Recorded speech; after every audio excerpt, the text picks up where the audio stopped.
OMT Online Dynasty, welcome back everybody. Our week 2 game of the week, and again we'll be hopping around to some different locations. So I just headed right down the road here to beautiful Husky Stadium in DeKalb, Illinois. Look at the beautiful mountains with NIU joining the Mountain West. It just makes sense. You can just about see Chicago from here. That's how flat the landscape is. But anyway, if you haven't seen any of these before, this is our 32 user online dynasty. We got 4 custom conferences, 8 teams in each, a relegation system in place. So the top 2 move up, the bottom 2 move on down. That is going to carry over into college football 27 as well. And what is also going to carry over is our wait list. If you're interested in potentially joining the online dynasty, it is all done through the Discord. Link for that down in the description. You got to hop in there, make a post, tag me, DM me, somehow let me know that you want on that wait list. I will get you on there. It is like 35 people, but I feel like we're going to lose quite a bit going from 26 to 27, but only time will tell. But that is the only way to get on in there. So for today, our main event will be a high scoring offensive showdown, of course, in San Diego. I feel like San Diego State always puts on high scoring, super fun games, and they will be taking on Fresno State. I'm going to be calling you B3. If you want me to call you something different, please let me know, but that's your name on the Discord. That's essentially what your name is on Xbox here too. So we're going to go with it. Fresno State B3 taking on Rainbow in San Diego State. That's going to be our main event. We have 3 other user games we are going to be going over here as well. Then at the end, we'll go over everything that happened here in week 2. So with all of that said, let's go throw it over to the depth charts of these 2 teams, starting with B3 and his Fresno State Bulldogs representing the Sun Belt Conference. And B3, just the latest in a long line of Fresno State coaches. I feel like, I don't know if we've had somebody stay at Fresno for, definitely not for 2 years. Maybe a year and a half might be the longest we've ever, I don't know what it is about Fresno, but they just can't hold on to a coach. But B3 has been doing a very good job with those Bulldogs since he took over. Up to a 2-star program, 77 overall, a lot to like about Fresno State. So we're going to have Larry Stumpf being our quarterback here, the dual threat impact. Have 83 overall, 85 speed, no abilities on him, but we don't have any abilities on Landman either, and he does just fine. At halfback, we're going to have Angel. We'll go Angel Cordova, silver safety valve, 84 overall, 88 speed, and right behind him, Enrique Velasquez, another safety valve. Likes his backfield threat halfbacks here, 91 speed with safety valve and recoup on him. Wide receivers, we're going to have Patrick Trimble, a little bronze takeoff, 6'2" speedster with 98 speed. My goodness. And even right behind him here, Edward Supernaw. All right, 6'5" with bronze press pro, but 95 speed. So those top 2 wide receivers of Fresno State, those guys are going to give you a shot in just about any game. A 98 speed, 6'2", a 6'5", 95 speed. Is this our new Enrique Trey? And we will see what Fresno's offense is going to look like if we're just see a one-on-one. Trust Supernaw to go on and go get it. At tight end, we're going to have Mitch Duke, 83 overall, 88 speed, 50-50 cutter, 6'5", 191. I'm wondering, this might be a similar situation to what we had with Old Dominion, where we had that 4-star wide receiver, DeValve, moved him over to tight end. Looks very similar, abilities-wise, size-wise, speed-wise. That'd be my guess what Fresno did. So between those top 2 wide receivers and that tight end, and the halfbacks aren't half bad either. Looking like a pretty solid offense Fresno State has put together. I mean, the 81 offense goes to show that. Let's see his offensive line here. 82 overall at left tackle, no abilities there. I mean, down when you're like a 77 overall, because we went through this with Old Dominion too. I'm not going to talk about myself that much, but it's going to happen from time to time. When you're a lower overall team, it's just hard to get a good offensive line. I feel like we got snaked so much on those guys. So a solid offensive line by overall, not really any abilities across there. Defensive line, Cole Wolfert. What, gosh, some unbelievable names Fresno State's got here. A pocket disruptor Stardev at one edge. Larry Menken going to be the other edge. No abilities on that young man, but our defensive tackles, Jacques Malik, workhorse and hammer on Romeo Hickson. Workhorse and hammer. They're just going to see that on every single defensive tackle. Linebacker-wise, we got Terry Blanco, 75 overall, 81 speed at the Sam. At the Mike, 80 overall, 79 speed. So a bit slow at the linebacker position. We'll see if that's what, if Fresno even uses linebackers, they might use some safeties as sub-linebackers. We will see. So in the secondary, Evan LaRoche. Man, that unbelievable names of Fresno continue here. Blanket coverage, 6'2", 90 speed, very solid. 88 overall, only 5'9", Juan D'Imperio. 90 speed, 5'10", Greg Penn, gonna be our top 3 corners. At free safety, Josh Cheeseman, 6'3", 190 pounds, but 92 speed, so I wouldn't be surprised with him being a box specialist in that size. He might come down and play linebacker, but we will see. Cole Stevens with Bronze Robber behind him. A little bit slow, but with that ability, that might free up Cheeseman to come on down. And then a couple strong safeties, Jimmy Ruse, Dominique Burt. Let's check his sub-linebackers really quick. I am just kind of curious here. It is Cole Stevens and Jimmy Ruse are going to be the sub-linebackers. Yeah, with that linebacking core that we saw, it makes sense to have some safeties come down. So that is how Fresno State is going to look. Let's go take a look at Rainbow and his San Diego State Aztecs. The matchup of two schools named after a city in California with state at the end. I just thought about that. How fascinating. So Rainbow has really been working with these San Diego State boys. So he's in the American Conference, which is our silver, but he's got him to 1.5 stars, a 92 overall team. Very curious to see in College Football 27 how these overalls are going to look once we get to Season 5 and Season 6. I think it's going to be a slower start, but once you get the ball rolling, it might be a little bit easier. But we will see once you get a little bit more NIL and get that leg up on other people. Time will tell on that, but 92 overall, very impressive. Trayvon Hicks, superstar quarterback here. Timing worked out great for the redshirt senior for our last season here in College Football 26. 95 overall, 87 speed, 97 throw power, 99 short, 99 medium, 99 deep. A heck of a quarterback. We've seen him for, I think this is his 3rd year starting at San Diego State. It might even be his 4th, but the guy has been unbelievable for the Aztecs. Much like his halfback, Cortez Haddad, the runner-up in the Heisman race last season. I'm pretty sure we'll see if he is going to make a run at that trophy here this year. 86 overall, 97 speed, 99 excel, just unbelievable halfback. Definitely probably the #1 threat you got to keep your eye on. Even with how good that quarterback is, Cortez Haddad, if you can't slow him down, you're not going to have much of a chance against San Diego State. Wide receiver-wise, Marshall Iverson. I guess. #3, last name Iverson, sure. We'll go with it. Press Pro, sure hands, 50-50, 6'2", 87 speed, 93 speed on Trevon Ahmed, just 1,000 abilities on him. And then the speed demon, Noriega Davis. Fresno's not the only one with some fantastic names. Again, a ton of abilities, but 98 speed on a physical route runner, redshirt freshman, elite dev. This is one of those guys you're kind of kicking yourself that you weren't able to find earlier, considering we've only got the 1 season left. But he's already 98 speed as a redshirt freshman with those abilities. I mean, this offense is disgusting. Gideon, even their tight end, 6'5", 208 with 50-50, 84 overall, 89 speed. Oh my goodness, the hits keep on coming for this Aztecs offense. What a job Rainbow has done putting this team together. Left tackle, we got a pocket shield and a wear down, and outside shield on our left guard, pocket shield on our center. Quick step and option shield on our right guard. We'll see how much option. I think San Diego State runs a very like air raid type offense. I'd be surprised to see any option runs in there, but hey, you never know. I'd love to be surprised. Left edge, we're going to have a platinum quick jump on Malumba. Oh my goodness. Right edge, pocket disruptor, takedown on Sankara Harmon. Defensive tackle, Slade Appledorn. Inside disruptor, outside disruptor. Denario Willis, grip breaker and takedown. So just abilities all over the field here for San Diego State. I'm kind of blown away by this team. Just abilities and speed just all over the field. So Cam Curry, blow up and hammer, but a little bit slow for a linebacker. Enrique Sanguinet, 6'2" with Silver Robert, 85 speed. Now we're getting there a little bit. Got an 88 speed with blow up hiding down here, Brian Tam. We'll check his sub linebackers here too. So at corner, 6'3", 90 speed, Pinoshi Jones. Carlos, I can't even go with some of these names.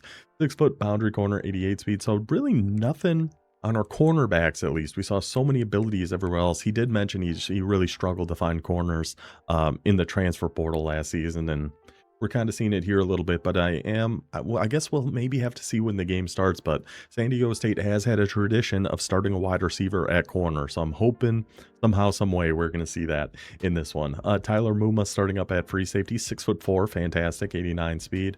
Then 91 speed box specialist, wrap up and blow up on TJ Winton. Wouldn't be surprised at all to see Jory Shore, shout out to the situation. Actually starting up at strong safety, while Winton will come down and be a sub linebacker, if I had to guess. Oh no, actually we got Shore and Sanguinet going to be down at sub linebackers for us. That is how these two teams shape up. Certainly a big overall advantage to San Diego State, but we've seen time and time again throughout this dynasty that that does not mean everything. So let's take it over to our game here. Fresno State taking on San Diego State. And again, this can be much more condensed than our usual game of the week. We're not going to be going through the whole game, just kind of went through, flipped out some of the biggest moments, biggest highlights. We'll do that with our other user games here this week as well, so we can get through these a little bit faster. With it being our last season, we usually do 72-hour advances. For this season, we're just doing whenever all the user games are done, so it's a little bit faster. So I got to do these a little bit faster here as well. So let's get it rolling here. Fresno State with the rock here, split back formation, facing a 4th and 5, just about a minute into this game. Starting off aggressive. It's been a big trend we've seen throughout the season already. Is everybody just getting aggressive and going forward on 4th down. So we're going to be dropping back to pass, looking over the middle of the field. I thought the user was going to be the one getting in front of that, but it is Muma jumping in front of that. Number 1 for San Diego State, and Rainbow making a big impact play early for the Aztecs, setting them up with a 1st and goal at the 7. Starting on defense and a minute in, threatening to score here are the Aztecs. So a little show blitz. The linebackers are going to give it to Cortez Haddad. If we want to make a run at that Heisman Trophy, got to feed him the rock down here. Got to get him these touchdowns. There, not much doing. So now San Diego State going to some empty. Interesting. Let's see if that's what we're going to end up staying in. This is something I've never done, but I feel like I should, is actually audible between formations. I've just never really gotten super comfortable with it. And there goes Haddad again. Gets absolutely rocked, though, right at the doorstep of the end zone. Gets brought down at the 2, a 3rd and goal. San Diego State now motioning a guy over, trying to set up a little bit better blocking. Going to give it to our guy here one more time. Again, it looks like Haddad. The blocking looks pretty nice here. I like the looks of this. If we're keeping this as a run, goes with big man blitz, gets the beautiful alley, gets in for the early San Diego State touchdown. Aztecs jump up by 7. But the Bulldogs looking to answer back here. Got it down to the San Diego State 31-yard line. Still only down 7-0. Minute and 40 left in the first here. Going to swing our halfback out to the left, try to find some space, try to make some moves. Gets brought down in the situation. Jory Shore gets taken out on that one. His left leg, looks like it might needed to be amputated from the looks of that graphic there. Hopefully he's gonna be all right. So again, now we got a little shuffle motion going out to the right. So I wonder if Fresno, wonder what offense they're in, because I see shuffle motion, a bruised quad, but he'll return soon, it says. Not too bad. But anytime I see that shuffle motion, I always think it's Oregon. They're just the first team that comes to my mind when I see halfbacks doing that little truffle shuffle there in the backfield. So back to the split back again, swinging somebody out to the right, looking over the middle of the field. They caught the user sleeping there just a little bit. We were very close to being able to make a play on that, but didn't. Just stayed one step too far inside. Good find. And then look at number 88. Catches that through 3 defenders, runs right through 3 defenders, and that is a touchdown.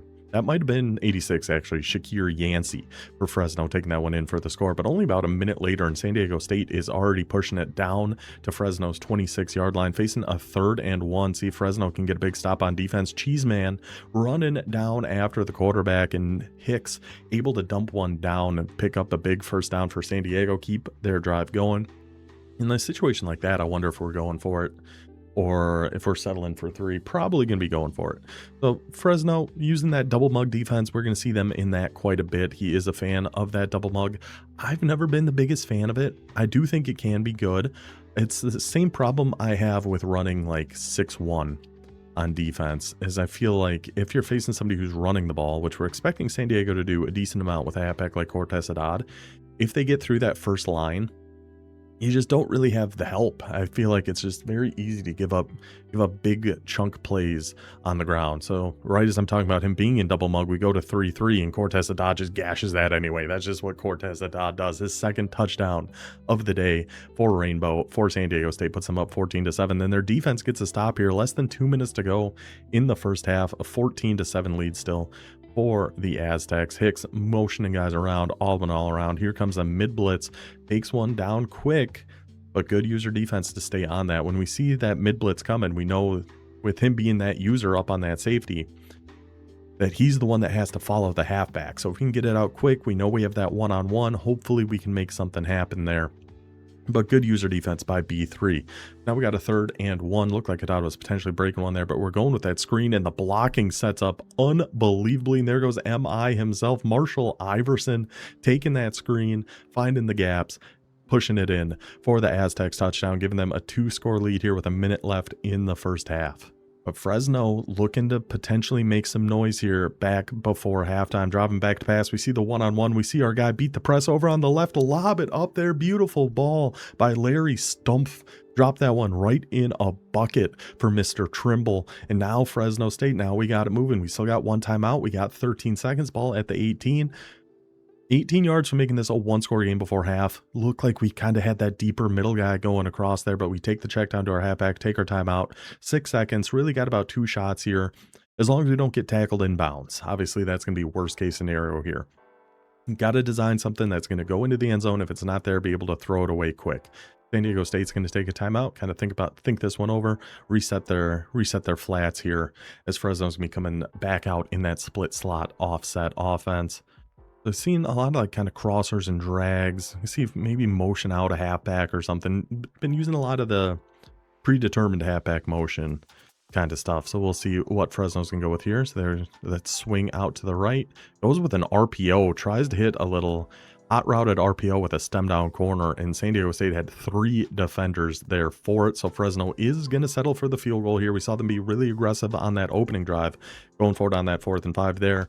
We're going to go ahead and take our points, make it an 11-point game heading into half. So again, we're back in that mid blitz, back in that double mug starting the second half, and we get the sack on Hicks and the big man touchdown, number 94 of Fresno State, continuing what we saw from week 1 where we had a couple defensive line scores, 1 pick six, 1 scoop and score. Now we got another defensive line scoop and score, and just like that, now Fresno State right back in the mix here, just down by 4 after the huge play by the defense. But here comes Cortez Haddad, and this is exactly what I was saying.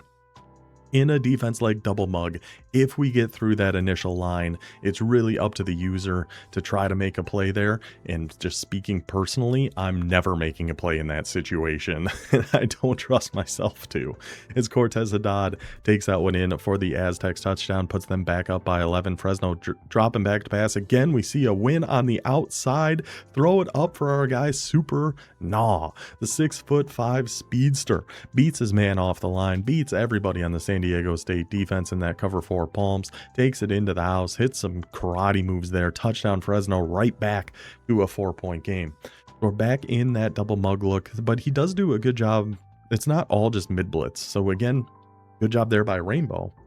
When we see those 2 linebackers blitzing, we pretty much know we can throw that to our halfback, unless he's doing some really crazy adjustments and throwing one of his defensive end on the outside or something into a hard flat. But we see them blitzing, we can check it down to our halfback again and again, and another Cortez Haddad touchdown. That guy isn't, I feel like it's almost a mission San Diego State is on to get Cortez Haddad that Heisman. He had a great argument for it last year, but Enrique Trade of Sam Houston, 2,000 something receiving yards, a ton of touchdowns. It was a tough year to win the Heisman, but we'll see if we're going to continue this push with Cortez Haddad. So 2nd and 9 there, we take a quick one to our halfback, set up a 3rd and inches, down by 11, minute left in the 3rd. So still plenty of time. We kind of catch San Diego State in the middle of an audible there and able to get a nice run to pick up a 1st down, get us into the red zone, less than a minute to go.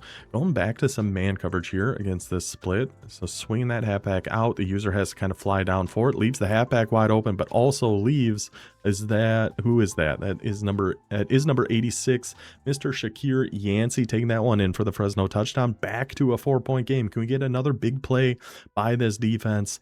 We cannot. Gets him with the play action. Everybody bites down on that. Lobs it up there. Beautiful throw. Hicks ain't going to miss that one. Gets that one in for the San Diego State touchdown. Puts them back up by 2 scores.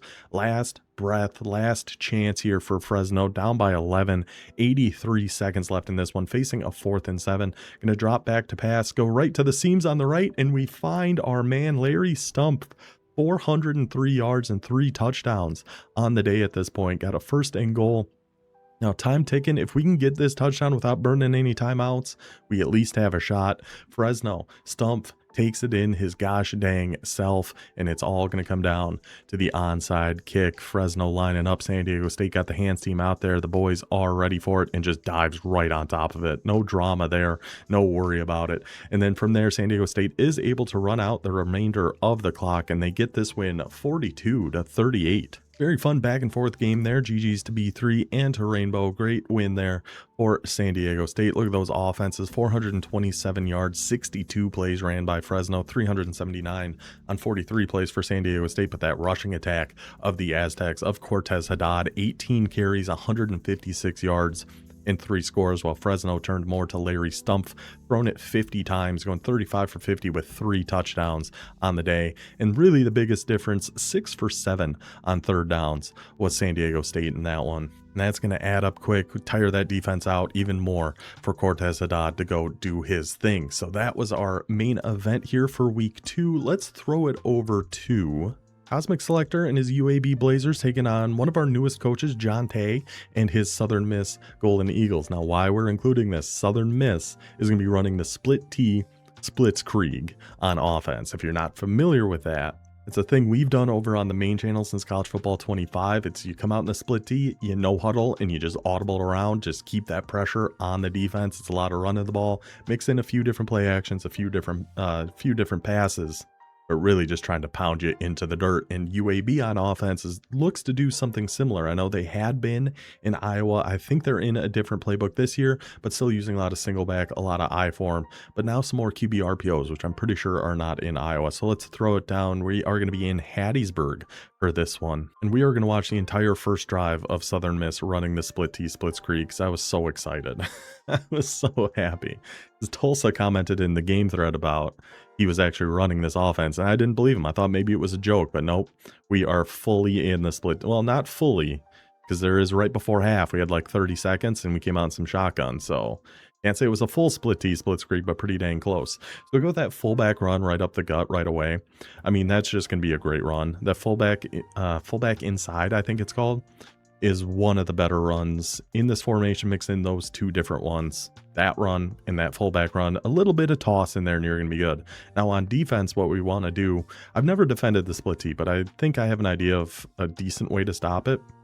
And sorry to Southern Miss if you plan on running the Split T more, is you could do like a cover 4, shade down, take one of those 2 top safeties and come down into the box too. You need extra help defenders down in the box. That deep middle safety right now is off just kind of doing nothing. So if we user him and come down, that should help us shoot a gap and bring these down for a loss. So it's going to be a 3rd and 1. Southern Miss is going to stay in it. I'm curious to see what kind of pass plays we're going to go to from here.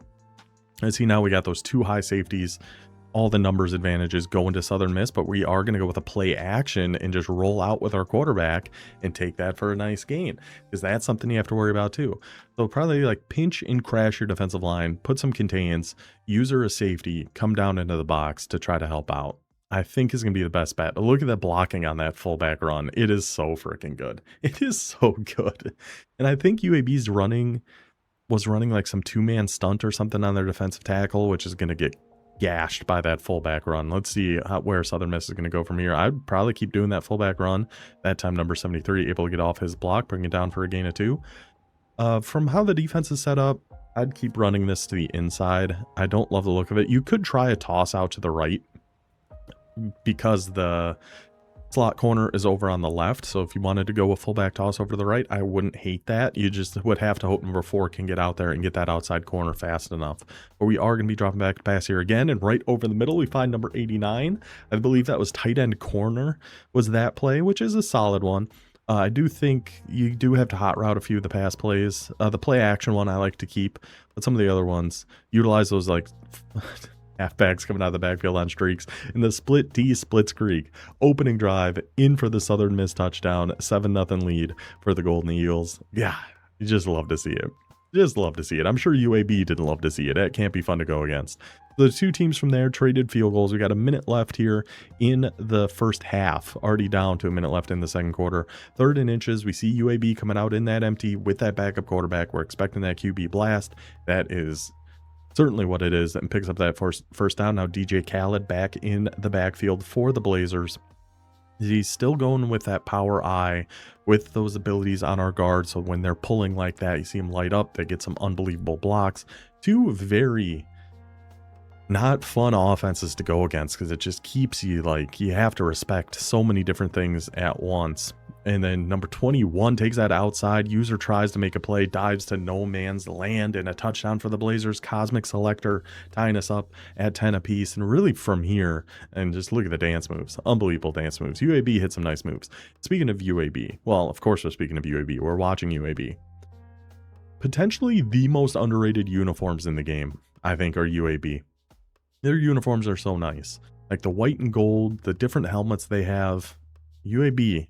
I think for 27 though, I do want to take a team nobody's been throughout 26. But UAB's up there. UAB's in consideration. Number 6 tries to go for a Superman tackle there. Kind of hits and just dives right into the blocker. And UAB able to pick up a good chunk of yards on that one. Now we got a 1st and goal. 3 minutes left in the 3rd quarter. Going to some heavy pistol here. Was this QB RPO? Yeah, it is. Yep, QB RPO. Blocking sets up beautifully. I mean, nothing wrong with it running QB RPOs, but I do hope in 27 they're not as good as they are this year. And look at these dance moves, by the way. Oh. And then his teammates come in, hits a little Michael Jackson at the end. DJ Khaled is feeling himself here in this one. But yeah, I just feel like the linebackers just they react so poorly to quarterback RPOs. And there goes DJ Khaled again up the middle. UAB's defense has really started locking down the split T, splits Krieg, unfortunately, with how hot we were able to start this one with Southern Miss. Offense kind of petered out on us a little bit. So UAB driving to make this a 2-score game now into the 4th quarter, going back to that power run. And again, the blocking is just unbelievable. This UAB offensive line, just an absolute juggernaut. Set him up with a 1st and goal now into some F twins over. Not a formation we see very much. I believe this is going to be the quarterback run. It is. And DJ Khaled finding his way up the gut. Again, that impenetrable force of the UAB offensive line, just setting it up beautifully for Khaled, who this time just going to give us a nice little salute to you, good sir. And UAB is going to get that win 31-10. But look at these two rushing attacks. 37 for 189 and 4 scores for UAB. 4 score in 7 years ago, am I right? But that's kind of what we come to expect from Cosmic Selector and the Blazers. Southern Miss goes 36 for 203, 6 yards per, well, that's awful generous. 5.6 yards per rush, just over 5 for UAB. A total of 13 pass attempts between these two teams. 4 for 4 for UAB, 6 for 9 for Southern Miss. UAB able to force some turnovers, able to control the line, control the clock, do what they do, and go get a big win there against the Golden Eagles of Southern Miss. I feel like I said Southern Miss like 1,000 times there. But a good win for Cosmic Selector and a good welcome. I believe this was his first user game for Jonte at Southern Miss, another team that's gone through 1,000 coaches, much like Fresno State. So we'll see. Hopefully he is going to be sticking around with the Golden Eagles at least through the season. At least we get one full season with a coach at Southern Miss. So from there, let's take it to East Carolina. We got Sassy Spence and his Hawaii Rainbow Warriors. They might be Warriors, depending on how this game goes, taking on King Papi Sosa and his East Carolina Pirates, who will actually be Old Dominion's user game in our next video coming up.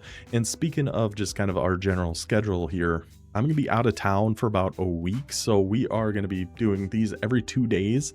So we're going to fall behind the actual Dynasty quite a bit, but at least that'll keep up a decent upload schedule. It's not going to be, 5 days between videos and then there's going to be 6 straight days with videos or something like that. It's going to be every other day. This on Thursday, our week 3 user game against East Carolina on Saturday, week 3 game of the week on Monday, week 4 game of the week, which I should be able to do before we go, will be on Wednesday. Then I'm hoping we can get a week 5 in ready for Friday, but that might be Saturday. Either way, it'll be about every other day. In Old Dominion, we're on back-to-back bye weeks and then back-to-back CPU games. I'm hoping we're not going to miss our user game against Toledo, but it's looking fairly likely we're going to. But anyway, enough about that. Let's take it down to East Carolina and get to the action here, where it is going to be Hawaii starting with the ball. I believe this is the opening drive of the game, just less than 2 minutes have gone by here, going with an RPO. Number 25, the new halfback for Hawaii. I'm sure going to miss Ian Pryor, but I don't think he's making runs like that. The Prince taking that one up the middle, breaking off some tackles, getting that one all the way down to the 2-yard line for the Rainbow Warriors. Now coming out in some split back. Yeah, ECU, we noticed likes a lot of those 3-down sets. I think it's a lot of 3-3-5 that he's going to go to. And Hawaii, actually out of the Hawaii playbook, we saw him in last season, now going to the generic air raid, which this one I found annoying. I've only gone against it once in the Dynasty, and it was in season 1 against our guy Jordan, who's mans, who just actually checked back into the Discord. So I hope all is going well for you out there, wherever you may be. But I found it so annoying because it's every formation is named differently, and I had no idea what a formation if he called formation green, like what the hell does that look like? But great user defense there from Hawaii. ECU tries to attack over the middle of the field. Number 10 of the Rainbow Warriors, Sassy Spence there to make him pay, get that early interception, the user lurk. Now we're getting crazy. Swing out motion to the left, but actually it's a wide receiver screen coming back to the right, finding his man. I'd hope so on a screen pass. Taking that one for a gain of 6, staying in a little 2x2 set. See, this play I understand. There's some wild plays in air raid that I just don't get. This one I get, and we take the check down. Our tight end ends up winning on that. I think ECU does like to call quite a bit of match, so those tight end drags and things like that are going to be really good. But yeah, like green early. If you don't know the air raid playbook, you have no idea what these formations are gonna be. And I like calling different like zone coverages based on, you know, is it a 3x1, which side is the halfback on, all that kind of stuff. Impossible to do for me against the air raid offense. We take our check down back to Prince. That time he actually gets brought down on a one-on-one. But that certainly looked like match, just with that flat being left kind of all by itself. So we got a 2nd and goal now for Hawaii. We're going to try to give one to Prince right up the gut here. Numbers don't look too bad. Let's see if our boys up front can hold those blocks. They can indeed. One little cut back to the left, and Prince finds his crown. The Prince might be becoming a king. Let's not get too carried away, though. You know, the Old Dominion, we are the Monarchs. So you might have to come play for us.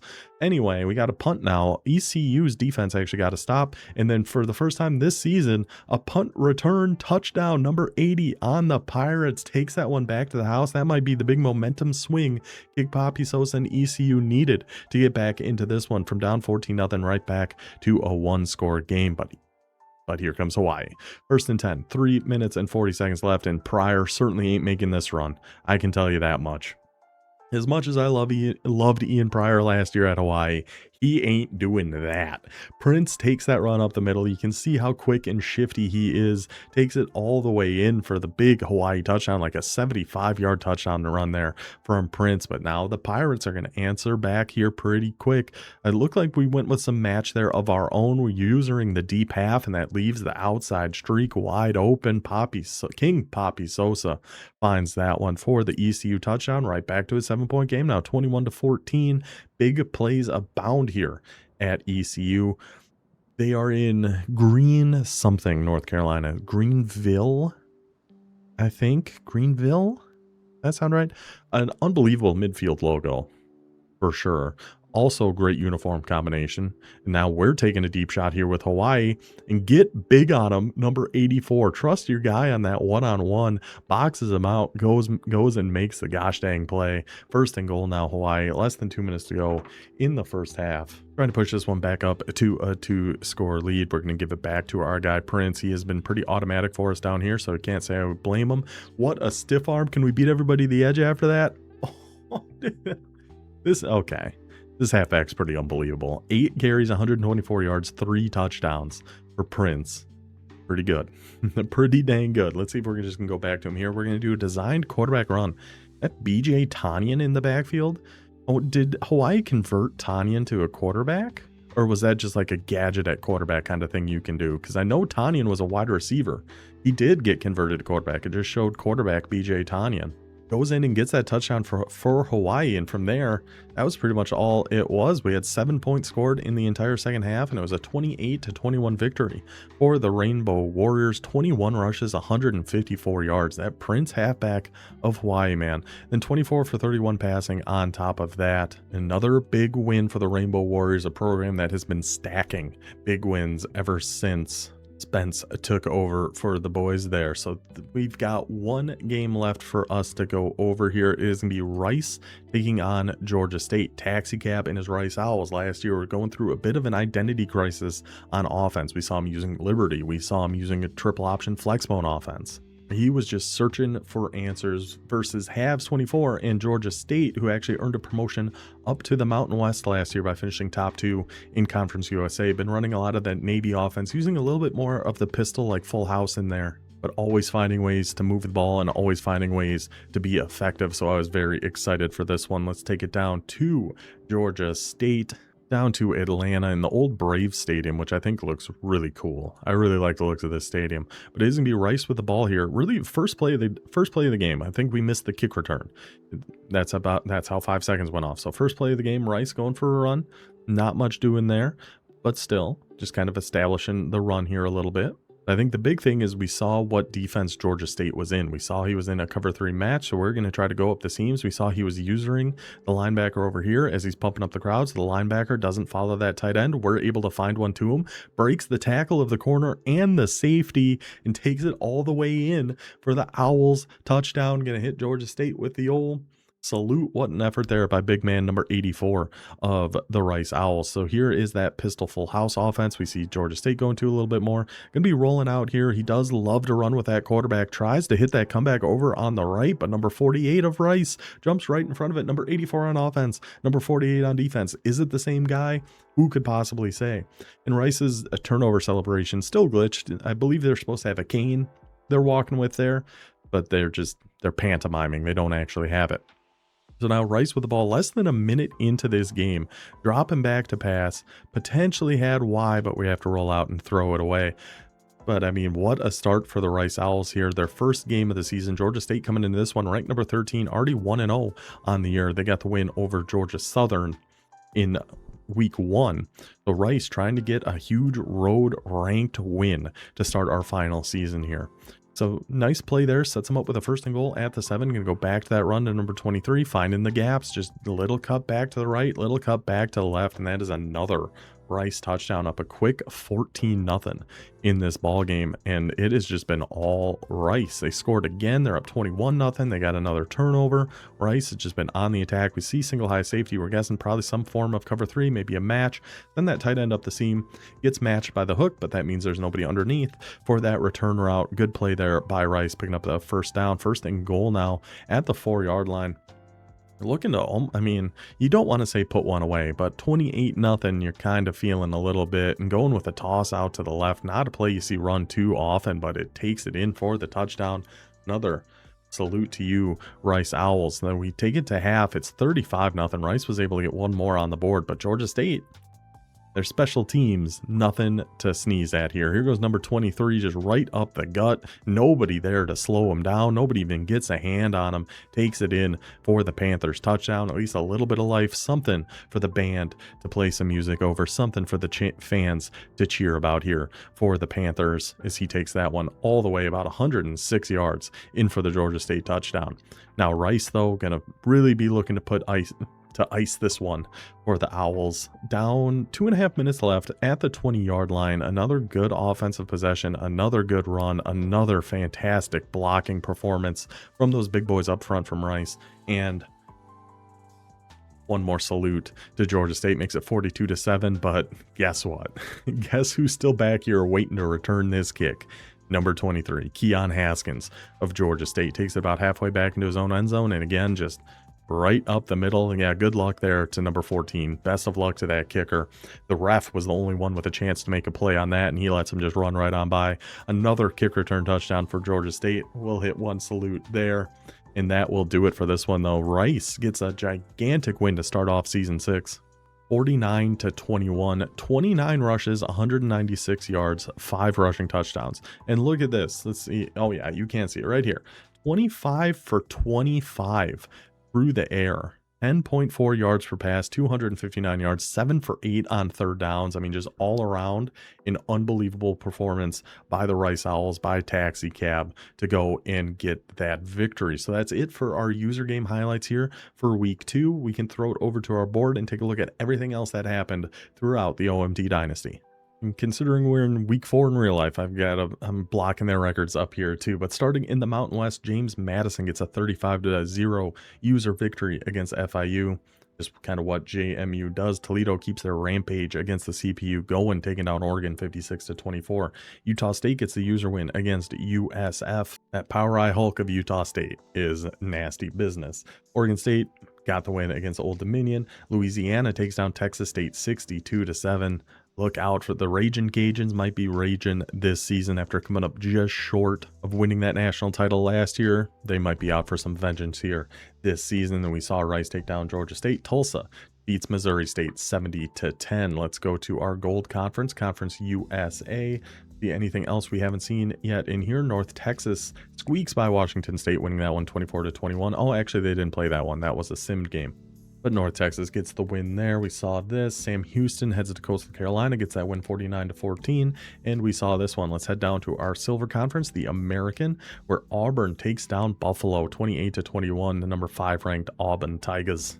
Not an easy CPU opponent there. Georgia Southern heads into Ole Miss, sneaks that one out 31-21. Bowling Green takes care of business against Temple 45-7. We saw this one. Colorado State lays 75 on those poor Bulldogs of Louisiana Tech, 75-10. We saw this one. We saw the rest of those. Okay, let's go to the Sun Belt. This is going to be our bronze conference. Appalachian State. What did poor FCS West do to you? 117-19 there. Saw JMU, saw Bowling Green. Marshall beats FCS 53-15. In a sim game, Memphis beats FCS 21-12. Not as comfortable as he probably would have liked, but at least Memphis got the win there. We saw Fresno State, San Diego State, and UNLV hang 77 on UTEP. So that is everything that happened in week 2 of the Dynasty. Once we get into conference play, we'll look at conference standings and stuff, because conference record is all that really matters. So that catches you up with everything here in week 2. Hope you guys enjoyed this one. I will see you guys next time for our user game against ECU, then our week 3 game of the week. Until then, take it easy.